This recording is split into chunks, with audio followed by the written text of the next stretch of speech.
Hello. My name is Luna. And this is not the story I ever imagined I'd have to tell. It begins the way some betrayals do, not with screaming. Not with slammed doors or courtroom drama, but with something colder. A subtle shift in how you're spoken about, or worse, how you're no longer spoken of at all. A missing name from a guest list. A glance that doesn't linger. A photo frame that used to hold your smile but now just holds light. If you've ever had to choose peace over people who share your blood, then maybe you'll understand where I'm coming from. It was a late Saturday afternoon in July. You know the kind, hot enough to make the pavement hum. Golden light pouring down over everything like syrup.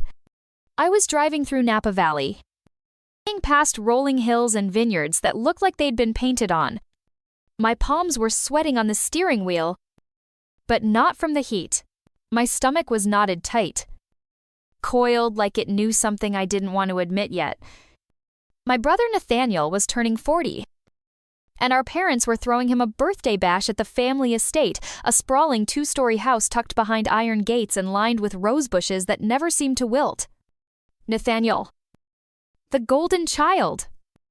The one with the LinkedIn page full of titles and a house in Sausalito that looked like it belonged in a magazine. And then there was me. I parked by the gravel edge of the long driveway, careful not to block the row of polished cars, BMWs, black Escalades, a couple Teslas gleaming under the sun. My 10-year-old Honda looked like it had wandered in from a different story altogether. I got out, brushed imaginary lint from my navy sundress, and grabbed the gift I'd wrapped the night before, a limited edition Mont Blanc pen with his initials engraved in silver. Thoughtful, quiet. Like me, as I approached the front steps, laughter spilled from the house like confetti, soft jazz music. The pop of champagne, clinking glasses, the kind of atmosphere meant to impress, place to earn it, not embrace. A young man with a headset and tablet greeted me at the entrance. Name Luna West, I said, adjusting the strap of my purse. He scanned the screen, his brow furrowing. You're listed as a +1 under the West family block. He blinked. I'm sorry. What? He turned the tablet toward me. There it was, in black and white, West family. Nathaniel, Angela, Walter, Julia, that's his wife, even our cousin Landon and his 3 kids. And then, in smaller text beneath it all, +1 guest of family. I could have laughed if it didn't feel like swallowing glass. No worries, he said nervously, already reaching for a Sharpie. I can make a name tag, it's fine. I cut in, forcing a smile. Don't bother. I pinned the blank tag just above my heart, where the paper pulled slightly at the fabric. Somehow, that tug felt louder than all the music inside. The house was glowing crystal lights draped across archways, silver cutlery gleaming like new money, waitstaff floating past with trays of fig crostini and sparkling rosé. I wandered through, nodding at faces I hadn't seen in years. Some offered tight smiles. Most didn't even look twice. Table 1 reserved for immediate family. Table 2 close friends and business partners. Table 3 through 17. A spectrum of relevance. My name card sat alone at table 18, tucked behind a column, practically beside the catering prep door. The napkin at my place setting was folded into what I think was meant to be a swan, but the neck drooped, lopsided and soft, like it had given up halfway through becoming anything. I sat down, slowly, my heels echoing on the tile. From this angle, I couldn't see the head table, but I could hear every word. Toasts to Nathaniel's brilliance, full of stories of how he was always destined to lead, and laughter swelling like waves. I was never meant to surf. I took a sip of water, letting the chill anchor me. My fingertips brushed the limp napkin again. And for a second, I wondered, was this just a clerical mistake? Did they simply forget to list me properly? Or was it intentional? Maybe it had been building for years, one missed call at a time. One exclusion from a group photo. One family dinner where my name came up only after dessert. I shook the thought away. I wasn't going to make a scene. I wasn't going to let a name tag undo me. And yet, the ache of invisibility settled deep in my ribs. It was then, from across the room, I caught my father's eye. Walter stood near the bar with two of his business partners, sipping whiskey and grinning. He looked over, met my gaze, and gave me a nod.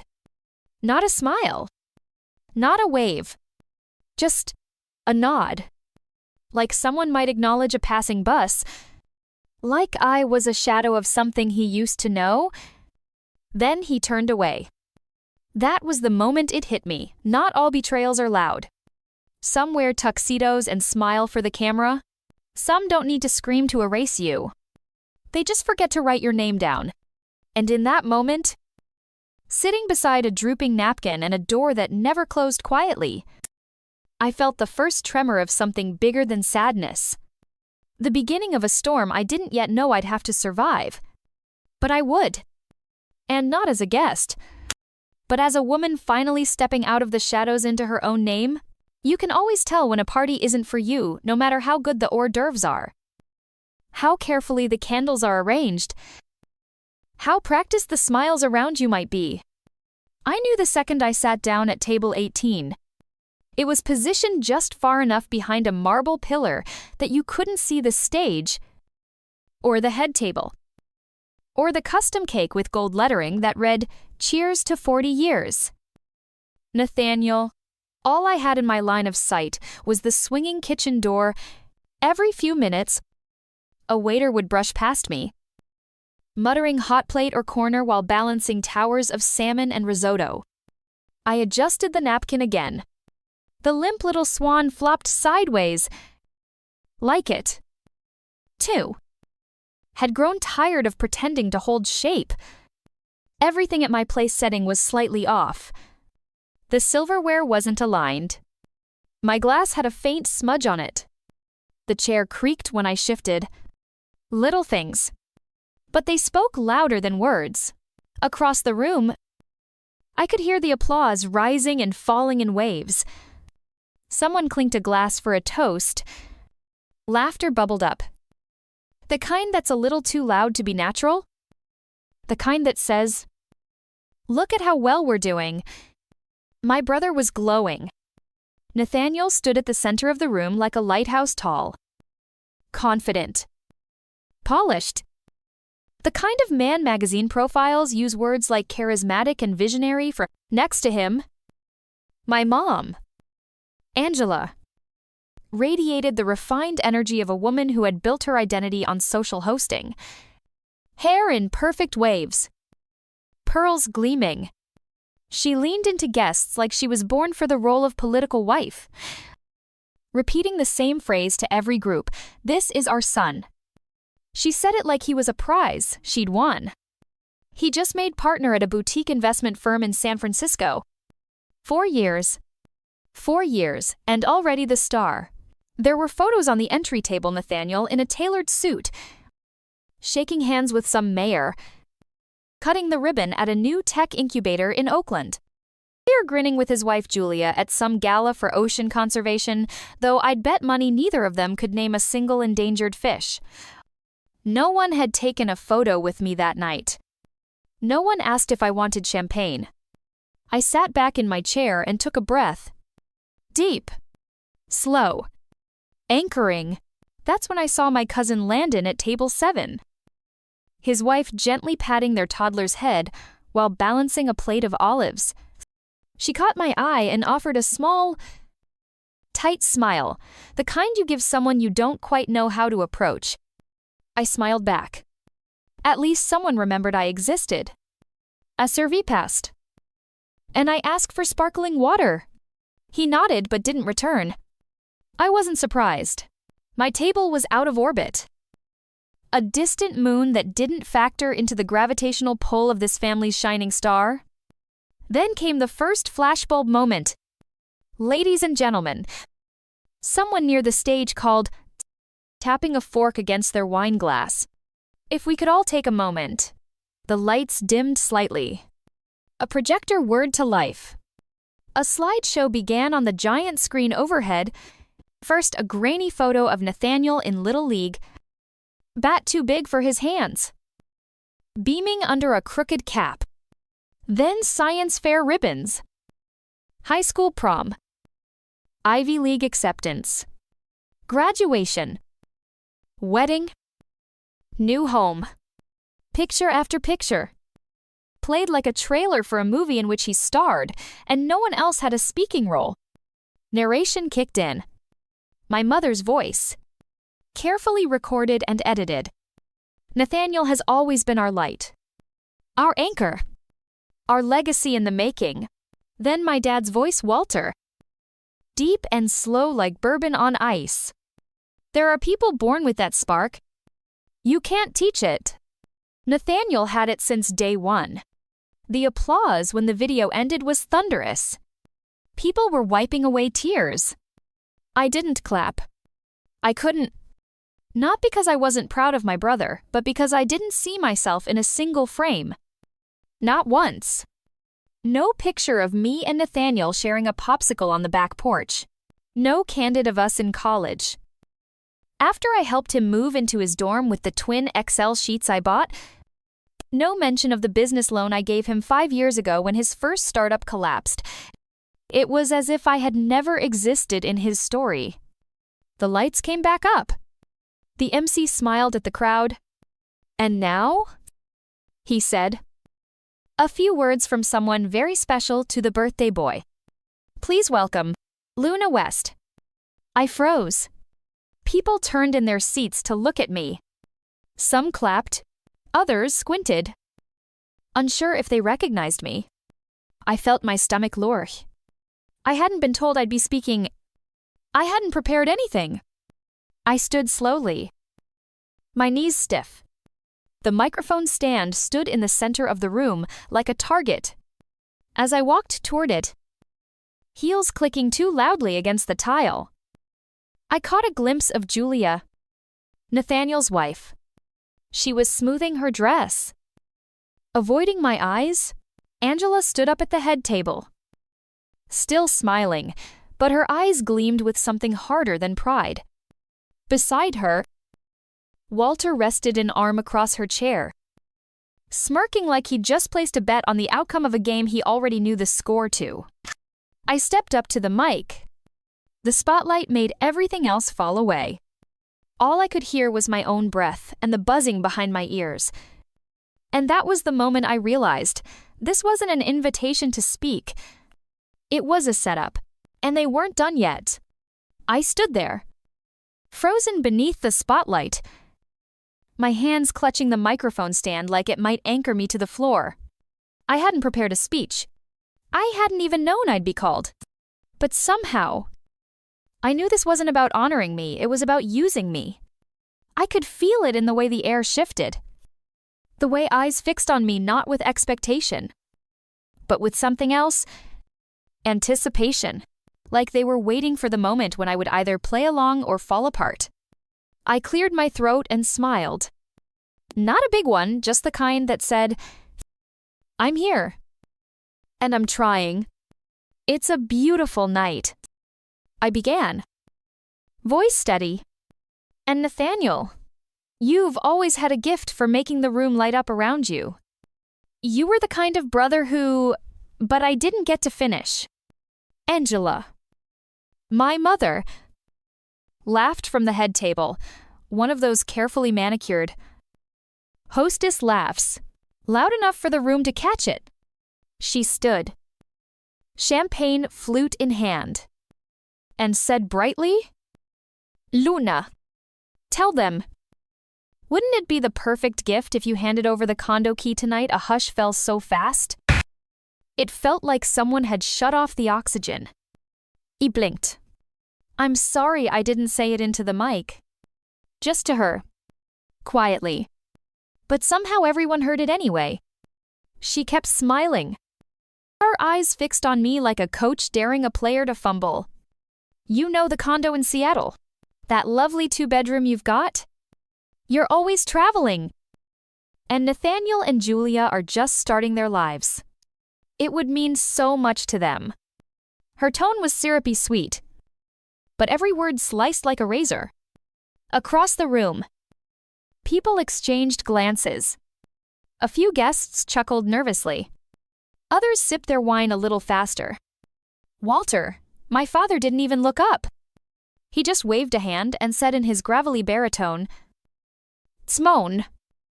Lou, you don't need all that space. It's not like you're using the guest room." I could hear my own heartbeat thudding in my ears. Nathaniel didn't speak. He looked down at his plate like it had become suddenly fascinating. Julia placed a hand gently on his forearm. But her eyes never left me. She didn't look surprised. That was the worst part. This wasn't agreed on, I said into the mic. There was a ripple of gasps. The kind that come not from scandal. But discomfort. Embarrassment. For me, Angela shook her head and laughed again. Don't be dramatic. Sweetheart. It's just a gesture. A symbol of family love. Family love. I felt something rise in my chest, hot and sharp. A tide of memories clawing to be named. Every late-night call where I lent Nathaniel money to keep his business afloat. Every holiday I spent fixing broken plumbing in the family home. The time I covered their mortgage just this once. When they were behind. But I didn't say any of that. I didn't list my receipts. I didn't plead my case. Instead, I looked at my mother. Really looked. Her eyes were watching me not with warmth. Not with hope, but calculation. She was measuring me. Measuring whether I'd bend? This wasn't a mistake. This was rehearsed. The applause. The slideshow. The sudden invitation to speak. It was all a carefully orchestrated performance with me, cast as the benevolent sister who gifts her condo to the star of the show. I glanced at the audience. Some were still holding their champagne flutes mid-air. Frausen. A woman at table 6 whispered. She's not really going to say no. Is she?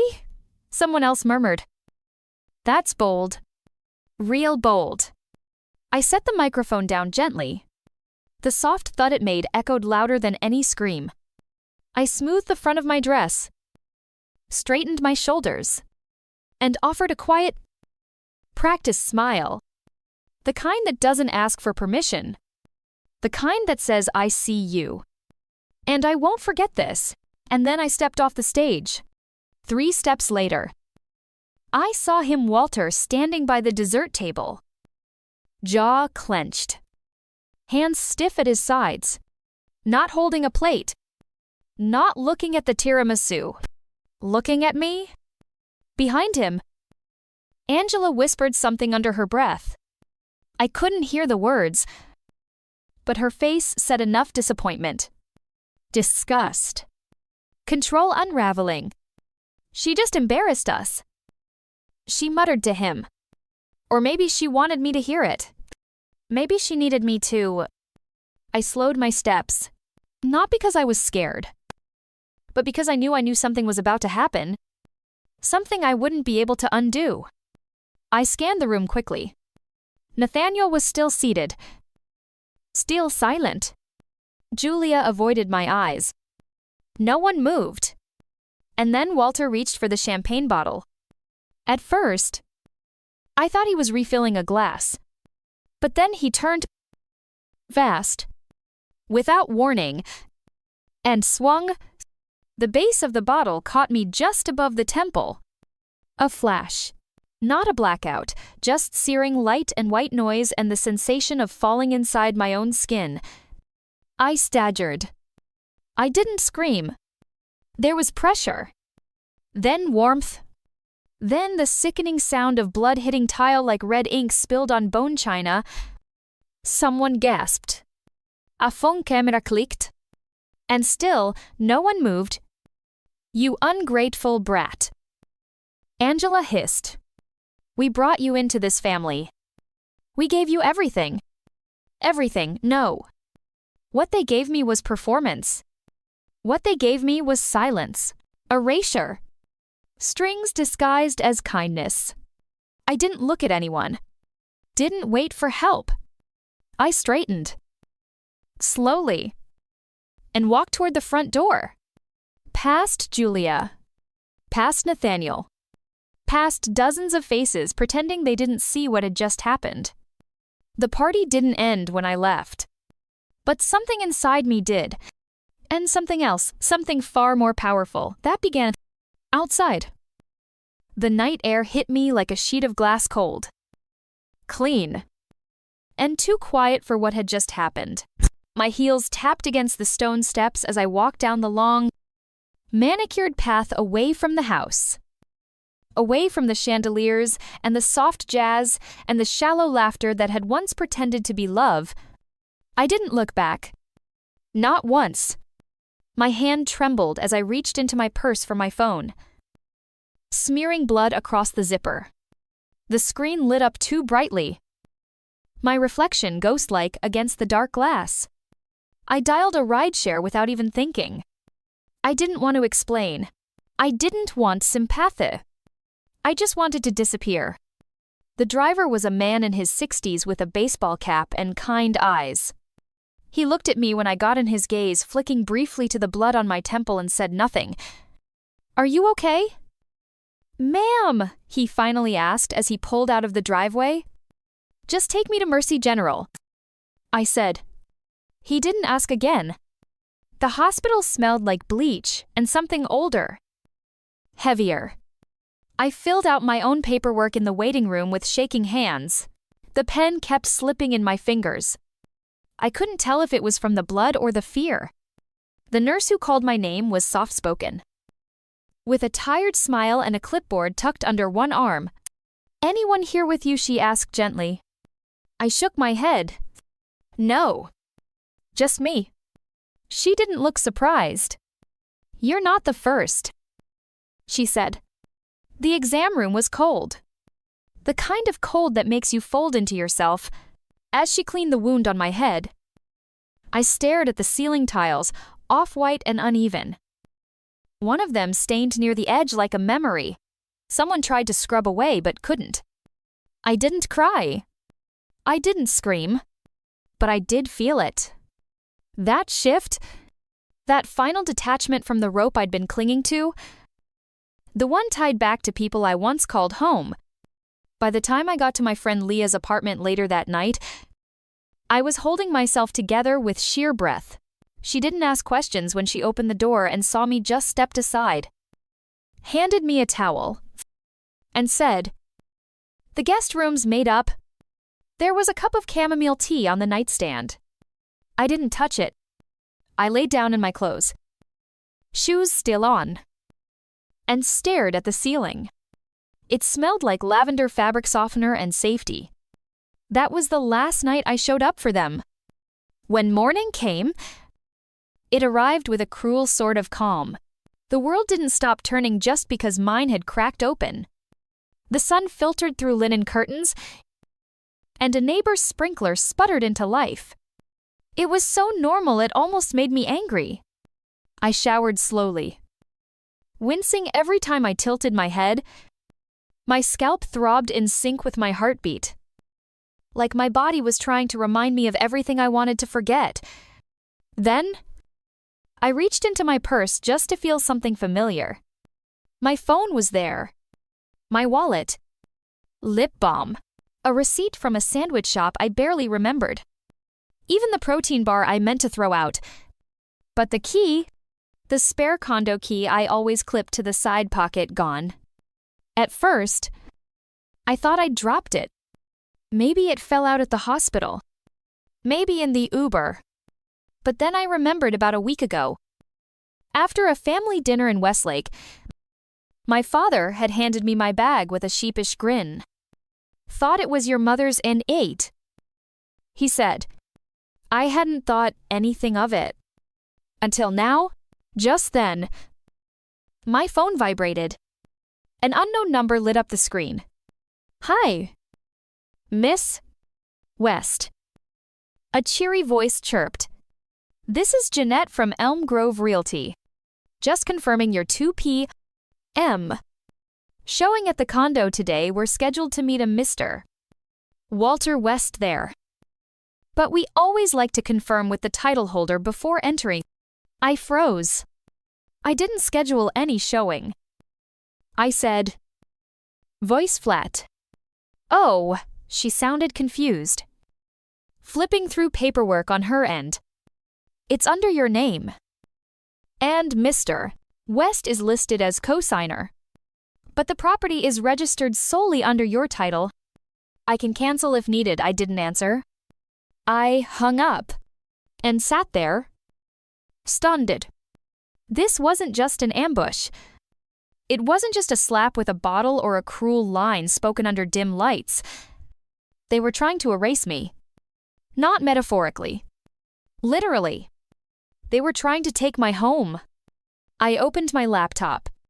The screen glowed like a dare. And then I typed, "To Sam. Green at greenelegalgroup.com. Subject urgent property concern. Hi Sam. We met briefly at the real estate legal brunch last fall. I hope you remember me. I'm reaching out because I believe my parents are trying to sell my condo without my consent. I don't have proof yet. But I received a call from a realtor about a walkthrough I never scheduled. They seem to have a key. I never gave it to them.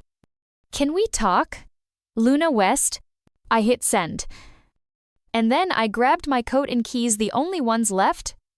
By noon, I was standing outside my own front door in East Seattle, next to a locksmith in coveralls. The sun beat down hard. But I felt cold anyway. He knelt beside the knob and inspected the lock. "Yeah," he said, nodding. "Someone's been in and out recently. See the scratches? They didn't know the exact angle of the key, so they had to fumble it. Not a pro job. Probably someone who didn't live here. Can you change the locks?" I asked. "Of course." "Want a deadbolt?" added. I nodded. And as he got to work, I leaned against the wall, watching him work, my eyes tracing the tiny scuffs near the handle. This wasn't a robbery. It was a violation. The kind that comes dressed in family photos and birthday toasts. That night, I didn't sleep. I sat on my couch in silence while the smell of fresh-cut metal and oil lingered in the air. And I realized for the first time I wasn't scared of losing them anymore. I was scared of how long I'd spent believing I ever really had them. The next morning, I woke up with the same dull ache behind my eyes, the kind that lingers after a hard cry. Even when you never shed a tear. I had barely slept. My body was exhausted. But my mind was pacing. Relentless. Rewinding every moment of the last 24 hours and playing it back in slow motion, the swing of the champagne bottle. The hush of the crowd. The realtor's voice confirming a walkthrough I never scheduled. I tried to find comfort in routine. Made coffee. Burned the toast. Washed my face with cold water that stung the raw edge of the cut near my hairline. Then I sat down on the couch, opened my laptop, and stared at my email.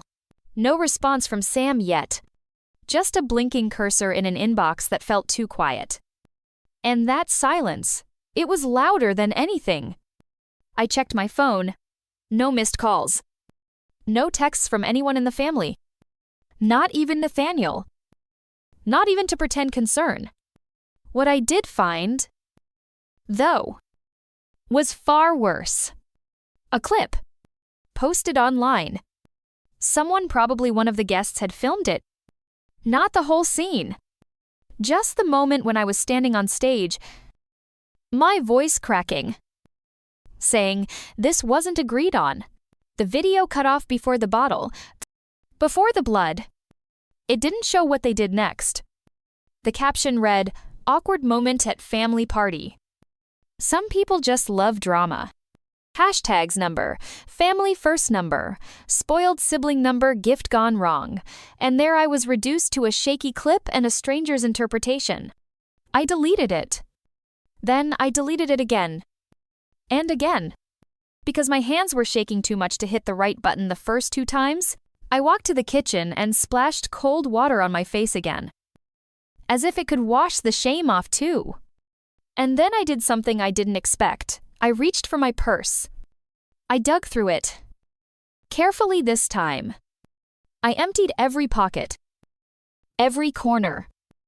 Searching. Not for the key this time. But for something else. Control. Of course. It wasn't there. But I did find an old receipt, one from a home improvement store dated 7 months ago. It was for paint. Seafoam green. I had used it on the 2nd bedroom wall in my condo. Back when I thought Nathaniel and Julia might come visit someday, I had wanted the place to feel warm, inviting. Now, I could barely walk down that hallway without feeling the sting of betrayal pressed into the paint. That afternoon, my phone rang again. Unknown number. I almost ignored it, but something made me pick up. Hi. Miss Westanew voice. Gentle. Cautious. This is Sean Weller.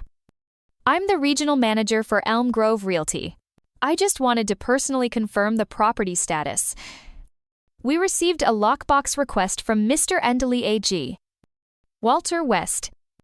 But there's been some irregularity in the documentation. I went still. What kind of irregularity? I asked. Well? Sean hesitated. Mr. West presented himself as a co-signer. But according to county records, you're the sole owner. The listing was entered using an outdated power of attorney form which, frankly, has no legal standing anymore. We've paused all showings until we can verify everything this Evans. I closed my eyes. Thank you. I said, please cancel the listing entirely. And remove any access keys immediately. Consider it done. Sean replied, and I'm sorry. Miss West. This isn't how family's supposed to work. No, it isn't. But that didn't change the fact that it did. After I hung up, I sat there for a long time, staring out the window.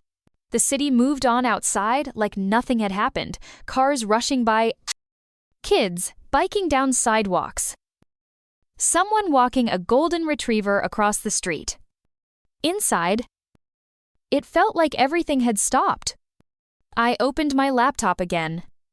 The email to Sam still sat unread. But I didn't wait. I clicked forward and added every piece of evidence. I had screenshots of text threads from earlier that year when Mom had asked for money just until the loan clears. The original title deed I'd saved in a PDF folder. The lease agreement from when I rented the condo out for a few months during work travel. Then I added something else. A voicemail. From last Christmas, Angela's voice. Sweet and perfectly practiced Luna. Honey, would you mind covering the HOA fees this month? It's just easier if it comes from your account. You know, we'll pay you back soon. They never did. I didn't add commentary. I didn't write an essay. Just the facts. Then I hit send. That night, I changed the sheets. Not because they needed it, but because I needed to feel like this was still my space, still mine. I lit a candle, a soft vanilla scent I hadn't used in months, and let the wax pool as I sat on the edge of the bed. Weird hands clasped in my lap. And for the first time in a while, I didn't feel the urge to call them. I didn't crave an apology. I didn't need to be seen by people who had chosen not to see me. I just needed the truth to be louder than the lie. And I was finally ready to make that happen. It had been 5 days since the last phone call. 5 days of silence, so thick it echoed. Not a text. Not a voicemail. Nothing from my parents. Nothing from Nathaniel or Angela. And yet, on that 6th morning, I received an invitation. Not a phone call. Not a message. But a formal letter slipped under my condo door like something out of a different era. Dinner at the house. Friday at 7. Let's talk. Dad, just those words. Cold. Calculated. Like a summons. Not a reconciliation. I held the paper between my fingers, letting its weight settle in. They weren't asking to apologize. They were expecting me to play my role again. But I didn't throw it away. I didn't cry. I just stared at it for a while, then folded it in half, slipped it into my coat pocket, and said aloud to an empty room. All right then. Friday came. As Fridays do. Whether you're ready or not. I didn't dress to impress. I didn't wear a soft shade or try to look agreeable. I wore a deep navy suit, clean lines. Sharp collar. No frills.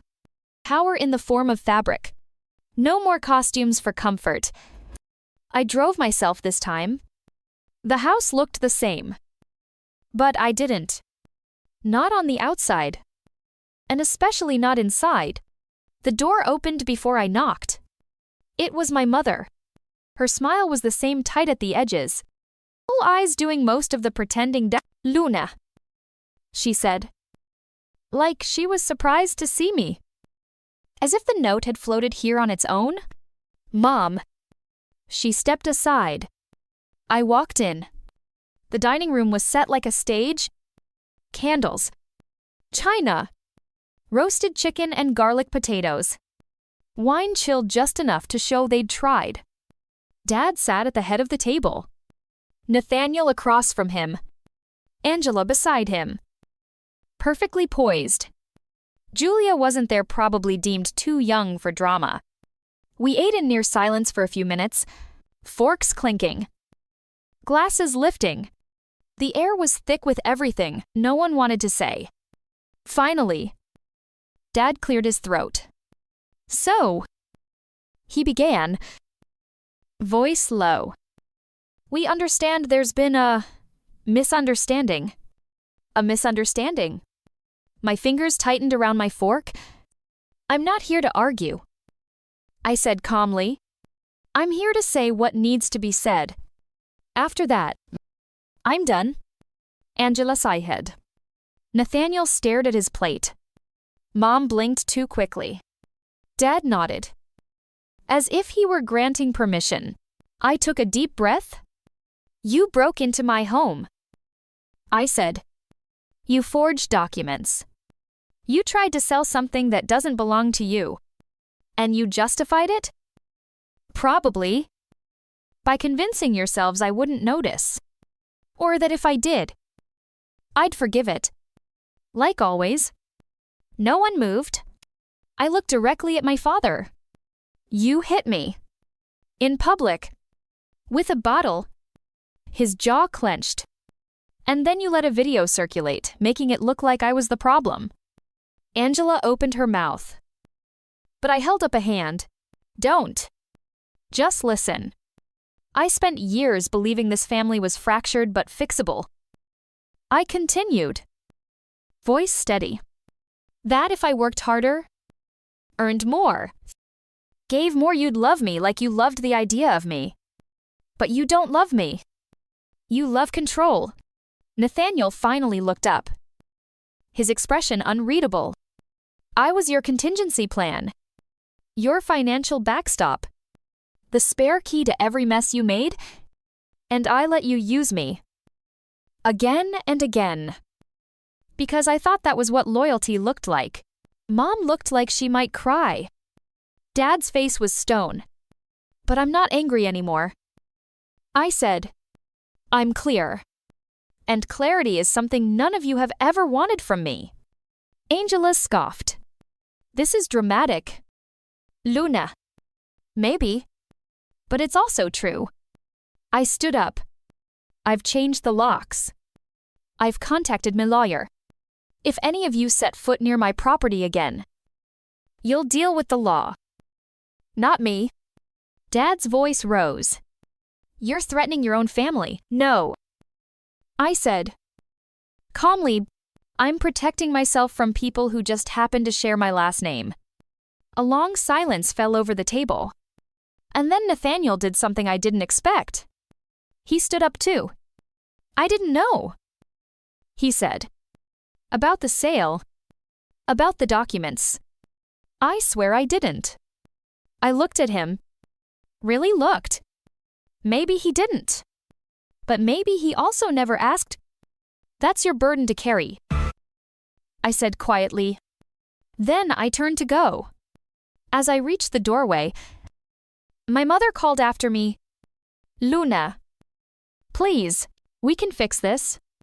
I paused. Then turned my head slightly. No. You can't. Because I'm not broken anymore. I walked out into the night without a coat. The air was cold. But it didn't bite. Not this time. I got into my car, started the engine, and drove away. There was no explosion. No applause. Just silence. And in that silence, I felt something I hadn't felt in years. Peace. The next morning, I didn't wake up to a storm of messages. No one begged for forgiveness. No dramatic apology flooded my inbox. My phone sat silent on the nightstand, like it knew it was finally off duty. And for the first time in a long time, I didn't feel the urge to check it before getting out of bed. Instead, I let the sun creep in through the windows. I let the quiet stretch. I let it hold me. I was still here. Still standing. I didn't need anyone to tell me that anymore. It's funny when a storm finally passes. You expect the world to look different? But the streets are still there. The dishes still pile up. Your reflection in the mirror is still yours. The change is quieter than expected. But it's there. That day, I started by clearing the second bedroom. For months. It had been a catch-all for boxes. I didn't know what to do with holiday decorations. Old files. Unused gifts from birthdays where I'd pretended everything was fine. But now, I pulled the curtains wide open and let the light in. Box by box. I made decisions keep. Donate. Release. Every item was a story. Every decision. A reclaiming. I found the framed photo from the year I moved into the condo. I was smiling. Really smiling on the balcony, with a paint roller in one hand and a cup of coffee in the other.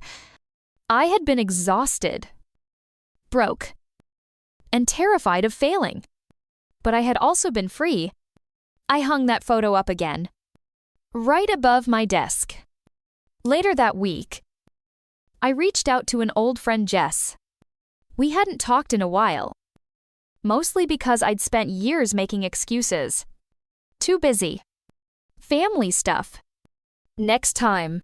But the truth was, I'd pushed good people away trying to prove myself to ones who never saw me. Jess didn't ask questions. She just said, "Come over. I'll make pasta." So I did.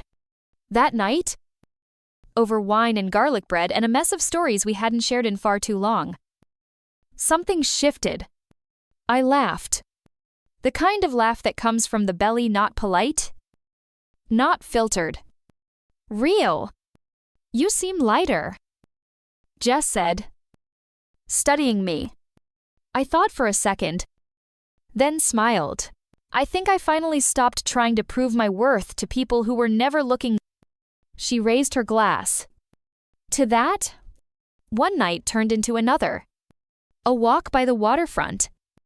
A call from a former colleague asking if I'd consider mentoring a few interns at a local nonprofit incubator. I almost said no out of habit, but then something in me whispered, "Why not?" So I showed up. just a few hours a week.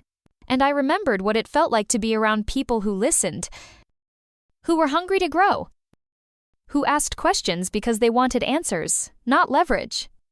Each time I showed up for someone else, I was also showing up for myself. The weight started lifting. Slowly. Quietly. But it lifted. The condo began to feel like mine again. Not just the legal kind of mine, but emotionally mine, spiritually mine. I bought a new welcome mat, one that simply said, "Here. You're safe." Not for guests. For me. Then one night, I got a call. From an unknown number? I let it ring twice before answering. Luna Amen's voice asked. It was Sean the realtor who had helped stop the illegal listing. "I just wanted to thank you," he said. "You handled that whole mess with more grace than I think most people could have. And I know this is unexpected, but we're looking for someone like you. Someone who knows both the numbers and the human side. Would you ever consider consulting with us?" I paused. Not because I wasn't ready, but because for the first time in a long time, I wanted to say yes for the right reasons, not because I needed to prove something, not because I was afraid of missing out, not because I wanted someone's approval. "Yes," I said. After a moment, "Let's talk." And we did. The contract wasn't flashy. The hours were flexible. The pay was fair. But more importantly, it was mine. I was building something. For myself? From myself. One evening, weeks later, I sat on the balcony again, coffee in hand. Legs tucked up under me. The city buzzing below. I looked out at the skyline and felt no need to post about it. To prove it. To package it. It was just life. And I was living it. Healing doesn't announce itself with fireworks. Sometimes, it arrives in the form of a clean kitchen, an email you're not afraid to open, a laugh that comes without warning, a mirror that finally reflects someone you recognize. The trees along Maple Hollow Drive looked exactly the same, towering, still, their leaves catching the golden light like they didn't care about the weight of memory clinging to the ground below. I hadn't driven this road in nearly 2 years. Not since the holidays when I showed up with 3 gifts and left with a bruised ego and an overdrawn bank account. Not since I stood in that driveway with a smile that didn't reach my eyes, trying to be what they needed. This time was different. This time, I wasn't returning for them. I was coming back for me. The house sat still behind the hedges, just like I remembered. White porch, blue shutters. A mailbox that still leaned slightly right, like it was bowing to the world. I parked at the curb and took a long breath before getting out of the car. In my hand was a small box, wooden, weathered. Inside were copies of old photos, a handwritten letter, and the house key I'd once carried on my chain like a badge of loyalty. I wasn't staying long. When I knocked, it wasn't Angela or Nathaniel who opened the door. It was my mother. She looked surprised, her eyes scanning me like she couldn't decide whether to hug me or brace herself. I saved her the trouble. "Hi," I said softly. "I won't be long." She nodded. Stepping aside, inside, nothing had changed. The same beige walls. The same family photos framed in gold. The smell of lemon cleaner and something warm in the oven. It should have felt comforting, but it felt like a museum exhibit.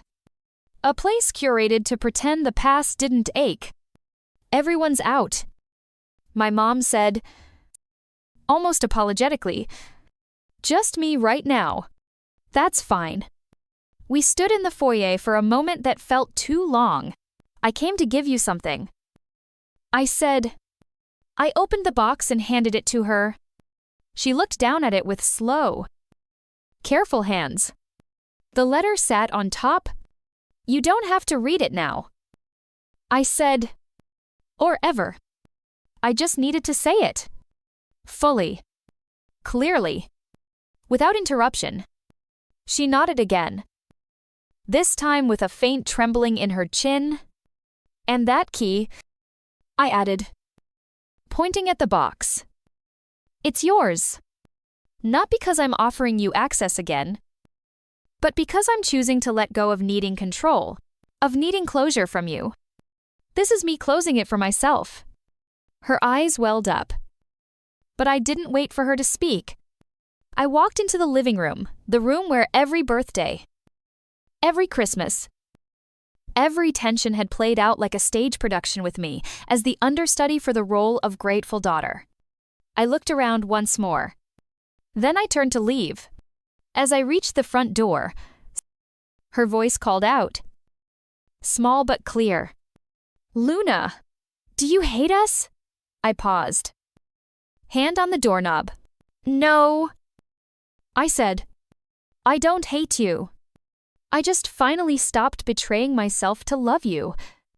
And I meant it. I stepped out into the sun. The box now empty in my hands. But my heart finally full.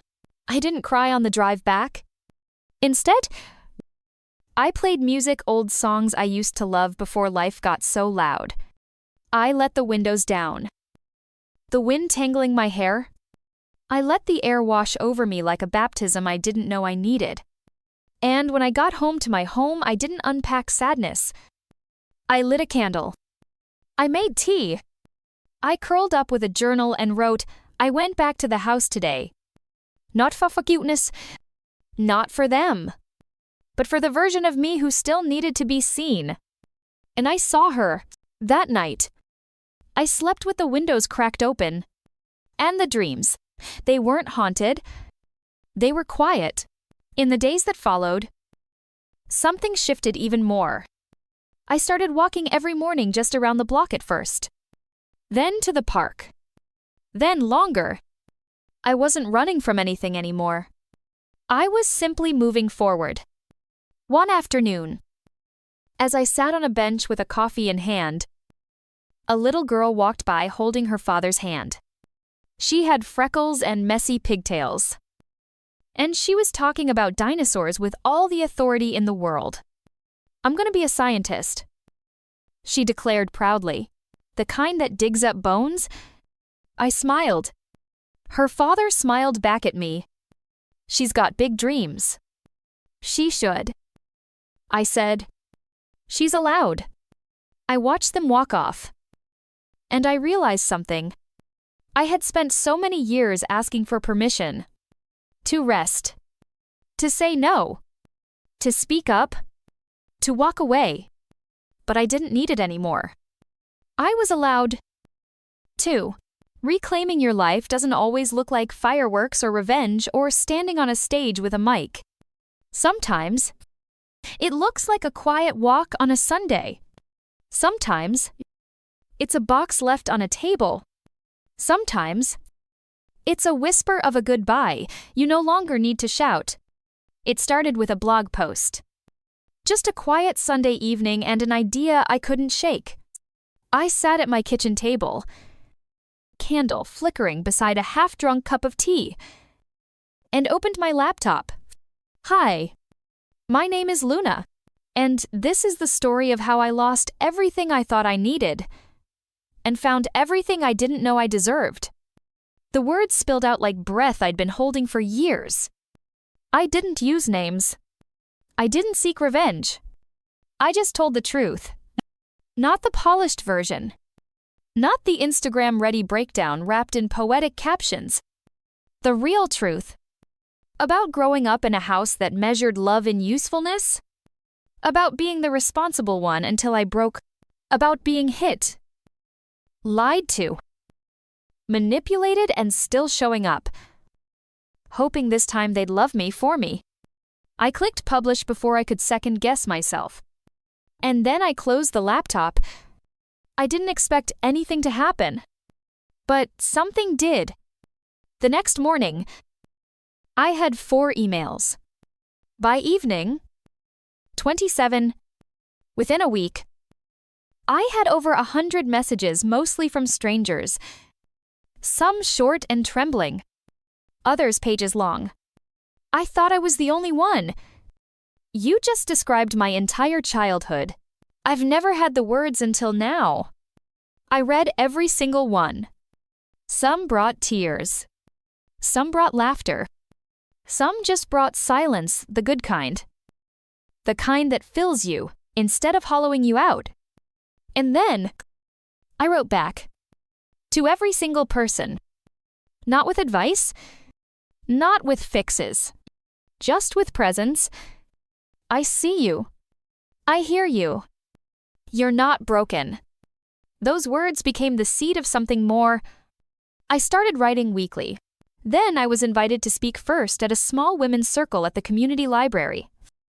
Then at a panel on resilience hosted by a local college.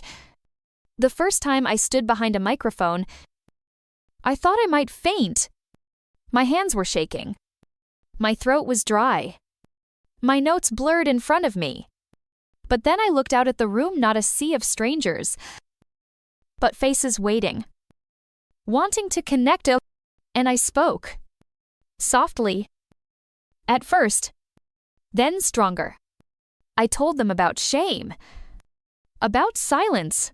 About how healing isn't a straight line, but a messy, magnifique loop. I told them how I learned to stop begging for love and start building it inside myself. Afterward, a woman hugged me with both arms and whispered, "You said what I never dared to admit." Another slipped a note into my hand. "Thank you for surviving out loud." I went home that night and wept. Not from pain. From the strange, sacred relief of being useful without being used. A few months later, I created a space online, a little corner of the internet called The Quiet Rebuild. It wasn't flashy, just a blog, a podcast, and a growing community of people who had been through the fire and made it out not untouched but transformed. We talked about boundaries, about grieving the family we thought we'd have, about starting over when no one claps for you. Sometimes I brought on guest social workers, therapists, survivors. Sometimes I just told stories, but always, the message was the same: you are not what they did to you. You are what you choose to build from it. And slowly, it became more than a platform. It became a movement. People started their own meetups, their own story circles, their own rituals of release and rebuilding. One woman in Seattle painted a mural based on one of my entries. A man in New Orleans started a support group called Loyal to Myself. The world was full of people who had carried invisible weights for too long. All they needed was someone to go first. Not to save them, but to say it's okay to put it down. One afternoon, after a live Q&A on Zoom, a young woman stayed behind on the call. Her name was Reese. 23. Soft-spoken. Big eyes full of something familiar. My dad always said I owed him everything, she said, tears trembling in her voice. That I was ungrateful if I ever questioned him. I didn't interrupt. She took a breath. But when I read your story, something cracked open. For the first time, I thought, maybe I'm not crazy. Maybe I don't owe anyone my silence. I looked at her and said, "You don't. You never did. Your truth is not a betrayal, it's a birthright." She cried. I cried. And in that moment, I knew. This wasn't about me anymore. This was a mirror for others to find themselves again. They say pain changes you. That's true. But healing reintroduces you to the version of you that existed before the world taught you to shrink. To the strength that isn't loud but steady. To the voice that says, "This is who I am. And I'm not asking permission anymore." It was raining the morning I walked the trail behind Sycamore Hill. Not a storm, just a gentle, steady rain. The kind that wraps the world in a hush, as if even nature knows it's time to be still. I hadn't been back to this spot in years. It used to be where I came to cry, or to run, or to think, sometimes all three in one afternoon. But today, I wasn't here to escape. I was here to honor something. Not the pain, not even the progress, but the quiet truth that after all this time I was still here. Still standing. Still Luna. I sat on a damp bench, pulled my coat tighter, and watched the raindrops stitch little rings across the pond. And I breathed. Not the shallow breath of survival. The deep, full breath of someone who made it through. A week earlier, I had wrapped up my final podcast episode of the season. I titled it What I Know Now. In it, I didn't tell the whole story again. I didn't need to. Instead, I talked about the space in between the hard, honest stretch where you're no longer who you were, but not quite who you're becoming, where healing isn't glamorous, and there's no applause, but you show up anyway. I spoke about how sometimes the hardest part of the journey is realizing you're allowed to choose peace, even if others call it selfish, that walking away from what breaks you doesn't make you weak, it makes you wise, and that choosing yourself isn't betrayal, it's survival. That episode went viral. I wasn't trying to be profound. I was just being real. But something about those words, the plainness of them, landed where they needed to. I got messages from mothers, students, veterans, teachers, single dads, trauma counselors, not asking for more content, just saying, thank you for putting words to what I've been carrying. And that was the moment I realized, maybe this was always the point. Maybe the story wasn't meant to stay trapped inside the scars. Maybe it was meant to be light, a guide, a quiet hand on someone's shoulder saying, you're not broken. You're becoming. A few nights later, I sat on my balcony, the same one from the beginning. The one that had seen my lowest breakdowns and my slowest rebuilds. This time, I wasn't crying. I was writing. Not for the blog. Not for the podcast. Just for me. I wrote a letter to the version of myself from 3 years ago. To the Luna who stayed too long in rooms where she was shrinking. Who confused survival with loyalty. Who mistook silence for strength. I told her you were always enough, even when they couldn't see it. Even when you forgot. Even when you bent yourself in half trying to fit into their boxes. You were always more than they gave you credit for. And now, you're free. And then I signed it with love. The Luna who came back home to herself. I think we often wait for some grand moment to tell us we've healed. Some perfect day. Some clean finish. But it doesn't work like that. Healing doesn't always come with closure. Sometimes it comes in circles. Sometimes it comes in whispers. Sometimes it comes in the moment you walk past the place that once broke you and realize it has no power over you anymore.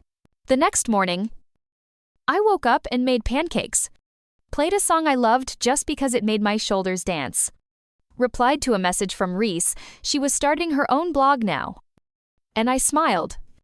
Because the ripple had begun, and that, I realized, is what legacy really is. Not fame, not perfection, but healing that echoes. So what is the lesson? What do I want you? Yes. You. Reading this to walk away with, here it is. You are allowed to choose yourself. You are allowed to stop performing for people who refuse to clap. You are allowed to walk away not because you're giving up, but because you've finally remembered what you're worth. And you are allowed to heal. Even if it makes others uncomfortable, even if no one else understands it, even if the people who hurt you never say sorry, Your story doesn't end in pain. It begins again in power. And just like I did, you can write the next chapter, because at the end of the day, we're all just trying to find our way home. And the greatest journey you'll ever take is the one back to yourself,